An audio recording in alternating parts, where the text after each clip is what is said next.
Coucou tout le monde, j'espère que vous allez bien, moi ça va très bien, je vous retrouve aujourd'hui dans une nouvelle vidéo. Alors pour tout vous dire, en réalité ça fait la deuxième fois que je filme cette vidéo parce que je m'étais mis face à la fenêtre et la lumière n'a pas arrêté de changer, c'était une vraie catastrophe. Donc là j'ai juste changé d'angle et je recommence, donc je vais répéter tout ce que j'ai déjà dit. J'espère juste que ce deuxième essai sera mieux parce que honnêtement je m'étais fait un petit côté chill avec un plaid et tout, enfin bref, peu importe. Donc aujourd'hui j'ai décidé de vous parler de séries. Alors à vrai dire j'ai un peu hésité à faire cette vidéo parce que je me sens pas forcément très légitime de vous parler de séries sur cette chaîne. Et puis après avec le recul je me dis en réalité si t'as envie de parler de séries, Lizzie tu parles de séries. Enfin bref, c'est parti. Alors aujourd'hui je vais vous parler de mes séries préférées, donc séries tout confondues. Alors j'ai pas du tout pu faire de classement tout simplement parce qu'elles sont vraiment extrêmement différentes les unes des autres. Je vais juste vous parler de séries très rapidement parce qu'il y a quand même à peu près 10 ou 11 séries. Vraiment si vous souhaitez avoir plus d'informations sur les séries, je vous invite à vous renseigner sur d'autres chaînes ou éventuellement sur internet tout simplement. Et de toute manière je vais vous parler quand même de séries qui sont quand même extrêmement connues. Alors il y a des séries qui effectivement si vous n'êtes pas de la même génération que moi, vous ne connaissez peut-être pas, et dans ce cas là je vous recommande vivement de regarder ces séries parce que clairement je pense que c'est quand même des séries qui peuvent plaire à pas mal de monde et je me dis pourquoi pas vous partager ces séries si ça peut vous donner des idées. Alors j'ai pris mon petit téléphone et puis c'est parti. Alors première série dont j'ai envie de vous parler, il s'agit de One Tree Hill, donc les frères Scott, donc les personnes qui sont de la même génération que moi. Je pense que c'est bon, j'ai pas besoin de vous expliquer le synopsis, mais pour les autres, alors les frères Scott en français c'est une série qui tout simplement démarre, voilà, je pense que je vais vous donner un peu le début des séries pour vous expliquer un peu, vous expliquer le contexte. Donc en fait tout simplement on suit les frères Scott, donc Nathan et Lucas, d'ailleurs plutôt team Nathan ou Lucas, je vous laisse dire ça dans les commentaires, mais voilà en fait c'est deux demi-frères donc que tout sépare. Ils ont le même père, on suit leur quotidien au lycée parce qu'ils sont dans le même lycée, voilà, il y a une histoire de basket. Et Nathan en fait est déjà dans l'équipe de basket du lycée et on propose à Lucas et à partir de là ça crée quand même pas mal de conflits. Il y a aussi beaucoup d'histoires d'amour, je vous l'avoue, il y a quand même beaucoup d'histoires d'amour et ça retrace vraiment le quotidien des lycéens donc sur les 4 premières saisons. Et en fait la série a tellement eu de succès qu'ils ont ensuite fait un bon 4 ans dans le temps et on vit un peu leur vie de famille, on va dire, en tout cas quand ils sont diplômés au niveau de l'université. Et je trouve ça vraiment cool, en tout cas c'est ma série préférée je pense, tout confondu. Deuxième série que je pense que je dois pas forcément donner le synopsis à qui que ce soit, mais c'est Desperate Housewives, donc ça peut être regardé je pense par beaucoup de personnes. Moi je pense que j'ai regardé ça quand j'étais adolescente, mais clairement en tant qu'adulte ça se regarde aussi très facilement. Bon, très rapidement au niveau du synopsis, donc on suit le quotidien de plusieurs femmes qui vivent dans un lotissement de maisons aux États-Unis. Il se passe plein de situations complètement folles. Moi ce que j'aime beaucoup avec cette série c'est qu'on peut rigoler dans un épisode et pleurer dans l'autre. Je pense que pour toute personne qui a regardé Desperate Housewives, on a tous une scène en tête qui nous a fait clairement pleurer. Je pense que j'ai pas besoin de la citer, je pense que c'est toute la même scène qui nous a traumatisé. Ensuite, troisième série qui n'est toujours pas terminée, j'ai nommé Grey's Anatomy. Alors là j'ai hâte de regarder la saison suivante, je pense que j'ai une saison de retard. Et là pour le coup c'est vraiment une série qui a débuté quand j'avais 10 ans il me semble, et qui n'est toujours pas terminée. Donc à part vous dire que j'adore cette série parce que tout simplement j'ai grandi avec, on suit le quotidien de médecins.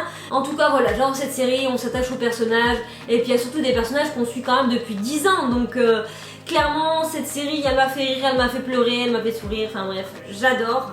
Ensuite, quatrième série, mais qui pour moi est un peu plus pour les adolescents, bien même que si aujourd'hui on me dit de la regarder, clairement je la regarde une fois, deux fois, trois fois, je m'en fous. Mais c'est Vampire Diaries. Alors c'est vraiment une série que j'ai adorée. D'ailleurs dites-moi dans les commentaires si vous l'avez déjà vue, si vous êtes plutôt team Damon ou Stephen. Je pense que c'est un peu la même histoire que Nathan et Lucas. Moi je vais pas vous dire de quel team je suis, je vais plutôt vous laisser deviner dans les commentaires. Juste pour le synopsis, donc Stephen et Damon sont des vampires et on suit un petit peu l'histoire de ces deux vampires avec actrice principale, quand même personnage principal Elena Gilbert.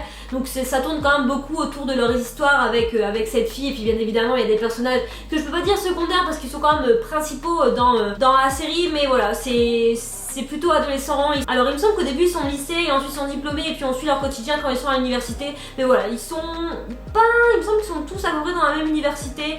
Si je dis pas de bêtises, je pense que je dis une bêtise, mais bref, peu importe, ça remonte quand même assez loin. J'adore et puis je vous recommande vivement à la regarder.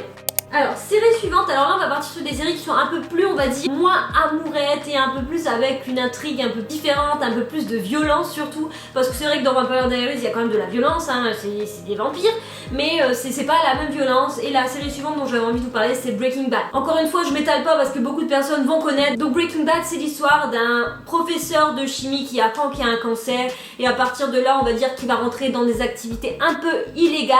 Je vous donne pas plus d'informations, mais c'est une série que j'ai adoré, que ce soit pour son intrigue, ses retournements de situation, mais aussi son côté touchant au final, mais aussi badass, parce que voilà, il y a vraiment deux phases où on a un peu de peine pour le personnage, et après bah, il devient complètement fou en fait, c'est génial. Vraiment, Bryan Cranston il est exceptionnel. De toute façon, je pense que n'importe quelle série dans laquelle il joue, il est exceptionnel. Quand il jouait dans Malcolm, je le trouvais exceptionnel. Là, je l'ai trouvé mais vraiment d'autant plus exceptionnel, parce que si on met en parallèle avec ses deux rôles, mais ça n'a rien à voir. Et puis dans la dernière série que j'ai regardée, je me souviens plus du titre, mais c'était aussi génial. Enfin, il joue merveilleusement bien.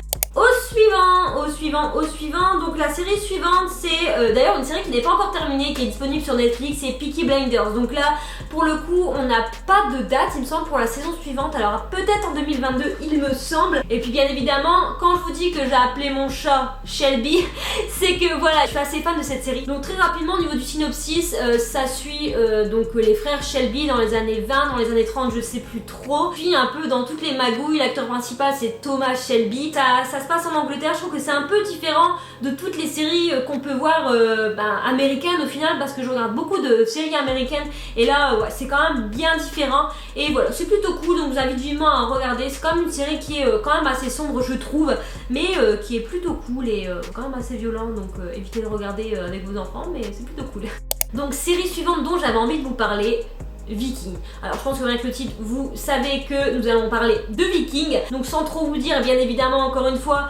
Donc au début on suit donc le personnage de Ragnar Lodbrok, de sa femme Lagertha, et puis bien sûr de plusieurs personnages secondaires. Donc bien évidemment je pense que si vous connaissez le personnage historique de Ragnar, vous savez que l'histoire est basée sur tous les conquêtes des Vikings, et c'est plutôt cool parce que on voit quand même beaucoup de choses historiques, bon qui sont plus ou moins vraies bien évidemment, mais moi je pensais honnêtement que cette série allait s'essouffler, et au final ils ont réussi à faire durer le suspense, et en tout cas ils ont réussi à faire durer l'intrigue et à savoir nous garder en éveil concernant cette série, et je trouve plutôt ça cool.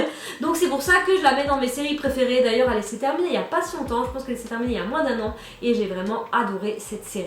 Série suivante dont je vous ai parlé déjà dans une vidéo YouTube où je vous présentais les séries qui pour moi n'avaient pas fait assez de bruit et pourtant qui sont exceptionnelles. How to Get Away with Murder, donc Murder en français. Donc on suit Annalise Keating, donc qui est une avocate dans toutes ces affaires qu'elle défend, et en parallèle elle est aussi professeure dans une université où elle explique comment s'en tirer face à un meurtre. Et justement dès le premier épisode il se passe un meurtre, et donc voilà, toute l'intrigue est basée là-dessus. Bien évidemment dans les saisons suivantes il se passe plein de choses, mais à chaque fin d'épisode on dit oh là là, qu'est-ce qui va se passer ensuite? C'est un truc de fou, et j'ai vraiment adoré cette série. Pour moi je la mets vraiment dans mon top 3. Je trouve qu'elle a vraiment pas fait assez de bruit pour le coup. Toutes les séries dont je vous parle dans cette vidéo sont pas mal connues, alors How to Get Away with Murder aussi, mais je trouve pas autant que les autres, et c'est vraiment une série que moi j'adore. Mais j'allais oublier de vous parler d'une série, en fait je l'ai mis dans la liste et je l'ai passée. Je vous ai pas parlé des Sons of Anarchy, donc c'est la série suivante, donc Sons of Anarchy. Donc dans cette série on va suivre un gang de motards dans leur activité plus ou moins illégale. Il y a vraiment, voilà, il y a des guerres de gang un peu, voilà, comme on entend beaucoup et comme on voit beaucoup dans les séries. Donc c'est des guerres de gang, et voilà, il se passe aussi plein d'autres trucs, et c'est vraiment trop cool. On s'attache aux personnages, je vais pas vous mentir, c'est très violent, il y a du sexe, il y a de la drogue, il y a plein de choses, c'est vraiment, voilà, c'est assez varié, mais voilà, ça c'est pas une série pour les enfants on va dire. Alors Game of Thrones, je pense que je suis quand même obligée de la mettre dans cette vidéo, bien même que malheureusement je suis partie de la team qui la fin un petit peu déçue. Alors voilà, je trouve que la dernière saison elle a été un petit peu bâclée. Alors j'aime en partie la fin, mais je ne l'aime pas en partie, je vais pas vous en dire plus. Mais voilà, pour ceux qui ne connaissent pas la série, bien même que j'ai quand même un grand doute sur le fait que quelqu'un ne connaisse pas Game of Thrones. En fait c'est simplement la guerre pour gagner le trône de fer, en tout cas pour être sur le trône de fer entre les Lannister, les Targaryens et les Stark. Donc voilà, je vous cite les 3 familles qui sont, on va dire, pour moi les plus importantes dans la série, bien même qu'il y a plein d'autres familles. Mais voilà, en tous les cas, je vous recommande quand même de regarder cette série, bien même que moi la fin m'a un petit peu déçue, mais je vous recommande quand même de regarder cette série bien évidemment. dernière série qui n'est pas encore terminée, c'est Stranger Things. Alors Stranger Things... Alors je la mets dans mes séries favorites, bien même que je reste un petit peu sur mes gardes et j'attends de voir la suite. Donc juste pour vous expliquer rapidement le synopsis, donc il y a un enfant dans la saison 1 qui disparaît et il s'avère qu'en réalité il est dans un monde un peu parallèle et quand sa mère et son entourage se rendent compte qu'il est dans ce monde, ils font tout pour le délivrer tout simplement, hein, pour le délivrer. Après j'ai peur que si j'en dis plus de vous spoiler un petit peu la série, mais voilà, dans tous les cas, j'adore l'univers en fait, c'est ça, j'adore l'univers de Stranger Things, je pense que l'univers a séduit beaucoup de monde et j'ai hâte de savoir la suite. Je pense que c'est à peu près tout concernant mes séries favorites. J'ai juste envie de citer en tout cas mon dernier coup de cœur qui est Squid Game. Je pense qu'un peu comme beaucoup de personnes, je n'ai pas pu passer à côté. J'ai vraiment adoré cette série. Moi j'ai plutôt l'habitude, comme je vous dis, de regarder des séries américaines et là pour le coup c'est la première série que je regardais, en tout cas coréenne. Il y a 2 ans j'ai l'impression que tout le monde a regardé sur les réseaux et encore certaines personnes qui se demandent si elles doivent regarder. En tous les cas, moi je n'ai qu'une chose à dire, c'est regarder, foncer, parce que beaucoup de personnes ont peur par le côté un peu gore, mais en réalité je trouve que c'est tellement bien filmé. Oui c'est gore parce qu'on sait qu'il y a des morts, mais on le voit pas forcément de la même manière comme on peut le voir par exemple dans les Saw ou dans les Mirrors. Vous voyez, c'est complètement différent. Là, en ce moment on regarde de ce fait Alice in Wonderland. Alors pour l'instant ça part bien, on aime bien avec mon copain, donc là on continue, on regarde un épisode par soir et c'est plutôt cool. Bon, je pense que je vais arrêter cette vidéo ici parce que je pense qu'elle va déjà être assez longue. Je vous invite à me suivre sur Instagram, sur TikTok comme d'habitude. Bien sûr vous pouvez me laisser un commentaire en me disant ce que vous avez pensé des séries si vous les avez déjà vues. Vous pouvez bien évidemment vous abonner à la chaîne et liker cette vidéo, ça me ferait extrêmement plaisir et bien sûr ça me permettrait de développer la chaîne. Moi je vous retrouve prochainement dans une nouvelle vidéo et je vous fais plein de gros bisous.